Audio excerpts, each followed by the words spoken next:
नाज़रीन, हिंदुस्तान दुनिया का वो वाहिद मुल्क है जिधर अपना जहाज गिराने और चपेड़े खाने पर भी बहादुरी के अवार्ड दिए जाते हैं।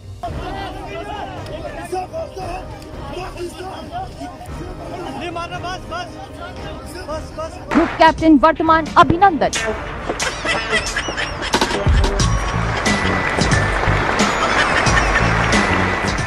हर खबर पर होगी आपकी पकड़। लाइक कीजिए, फॉलो कीजिए, सब्सक्राइब कीजिए व्हाइट न्यूज।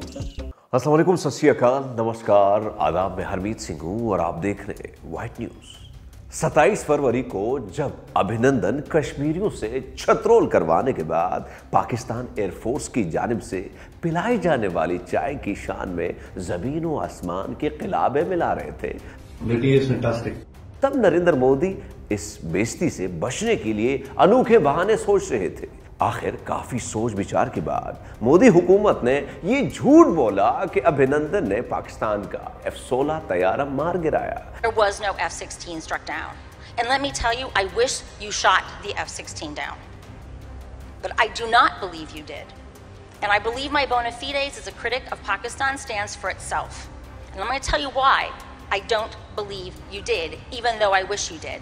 जबकि हकीकत तो ये है कि अभिनंदन के तैयारे का मलबा मुकम्मल पाकिस्तान एयरफोर्स के म्यूजियम में रखा हुआ है और दुनिया का कोई भी पायलट या जंगी तैयारों का एक्सपर्ट ये मलबा देखकर साफ बता सकता है कि अभिनंदन के तैयारे के तमाम मिसाइल अपने लॉन्चर समेत महफूज पड़े हुए हैं, जिनका मतलब है कि अभिनंदन ने एक भी मिसाइल जाया करना मुनासिब नहीं समझा और जब मिसाइल चला ही नहीं तो फिर F-16 तैयारे गिराने का झूठ वाज़ेह बेनकाब हो जाता है। आपने शत्रु के लड़ाकू बम वर्षक वायुयानों का पीछा किया।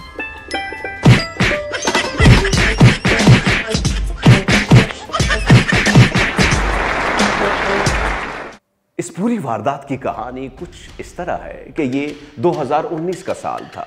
वज़ीर-ए-आज़म इमरान खान की हुकूमत को आए अभी पूरा 1 साल भी नहीं हुआ था कि हिंदुस्तान मकबूजा कश्मीर में पुलवामा ड्रामा हो गया, जो कि बाद में बीजेपी के बदनामे ज़माना टीवी एंकर अर्नाब गोस्वामी की लीक होने वाली मोबाइल जेट से साबित हुआ कि पुलवामा हमला हिंदुस्तान ने खुद करवाया था। पुलवामा हमले को जवाब बनाकर 25 और 26 फरवरी 2019 की शब में हिंदुस्तानी फिजाइया के मिराज 2000 तैयारे रात की तारीकी में पाकिस्तानी फिजाई हुदूद में 60 किलोमीटर तक अंदर चले आए थे और बालाकोट के नजदीक जाबा के मुकाम पर बम बरसाकर रात की तारीकी में फरार हो गए। 26 मार्च की सुबह ISPR ने इस हमले की खबर एक ट्वीट के जरिए दी, जिसमें यह भी बताया गया था कि कोई जानी नुकसान नहीं हुआ।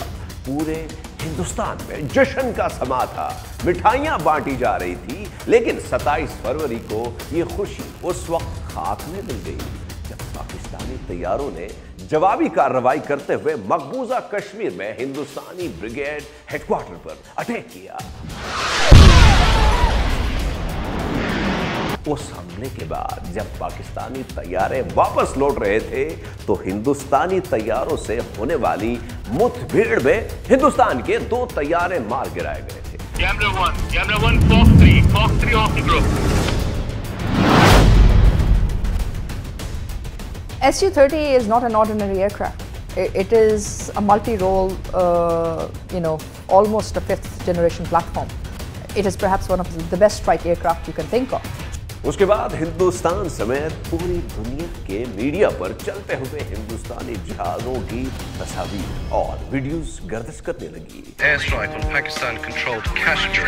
Indian officials say Pakistan has shot down 2 Indian Air Force planes. The Pakistani military shot down 2 Indian jets today. Hindustani media की तरफ से उनकी फिजाइया के एक MiG-21 और फिर Su-30 जेट फाइटर गिरने की तस्दीक कर दी गई। The big story breaking this morning: an F-16 of the Pakistani Air Force shot down.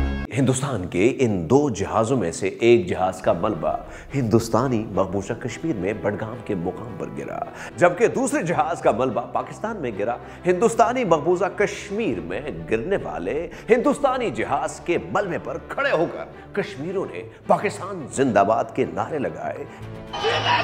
Pakistan! Pakistan! Pakistan! जबकि उस दिन हिंदुस्तानी एयरफोर्स की नालायकी का अंदाजा इस बात से भी लगाया जा सकता है कि मकबूजा कश्मीर में गिरने वाले इंडियन जहाज के सर्च में रेस्क्यू मिशन पर जाने वाले इंडियन MI-17 हेलीकॉप्टर को भी हिंदुस्तान के अपने ही इसराइली साख्ता एयर डिफेंस सिस्टम ने मार गिराया। ये हमारी गलती थी, हमारी मिसाइल से ये हेलीकॉप्टर हिट किया गया था और ये एस्टैब्लिश हो गया है। उस दिन पाकिस्तान एयरफोर्स की किस्सा मुख्तसर कारगुजारी ये थी कि LOC यानी लाइन ऑफ कंट्रोल के पार 6 टारगेट सेट किए गए थे जिनको पाकिस्तानी फिजाइया ने कामयाबी से निशाना बनाया, लेकिन ये ख्याल रखा गया कि कोई जानी नुकसान ना हो।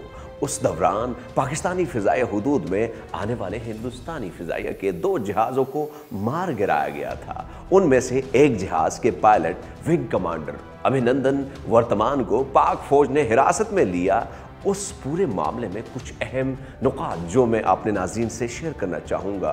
बीजेपी की RSS हुकूमत ने अपनी अज़ली बुज़दिली का सबूत देते हुए रात की तारीकी में छुपकर बगैर ऐलान किए हमला किया, जबकि पाकिस्तान ने दिन की रोशनी में ऐलान करके जवाब दिया।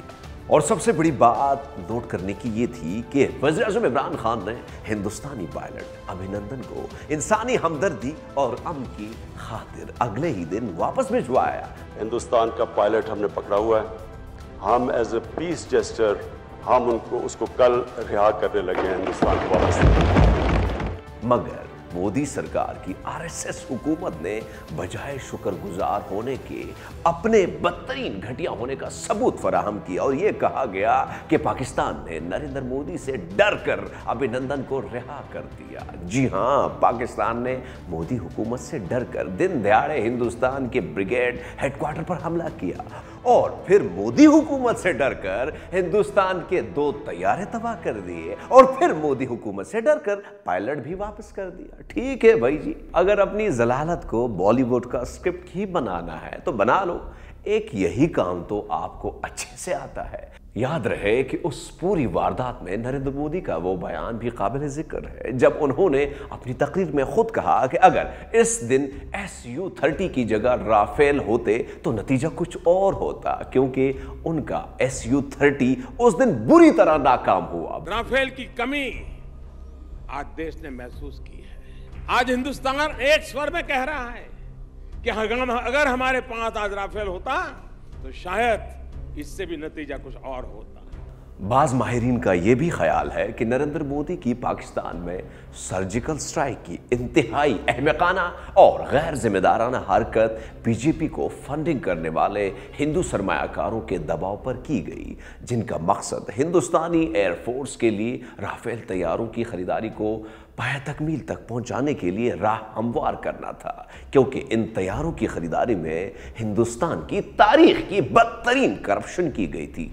राफेल के एग्जीक्यूटिव ने कह दिया है और फ्रांस के एक्स राष्ट्रपति ने कह दिया है कि हिंदुस्तान के प्रधानमंत्री ने अनिल अंबानी जी को 30,000 करोड़ रुपए का कॉम्पेंसेशन दिया है। बहरहाल जो भी हुआ, नरेंद्र मोदी हुकूमत ने 27 फरवरी को न सिर्फ हिंदुस्तान को पूरी दुनिया में शर्मसार करवाया, बल्कि हिंदुस्तानी एयरफोर्स की कमजोरियां भी मुकम्मल तौर पर अफशा कर दी।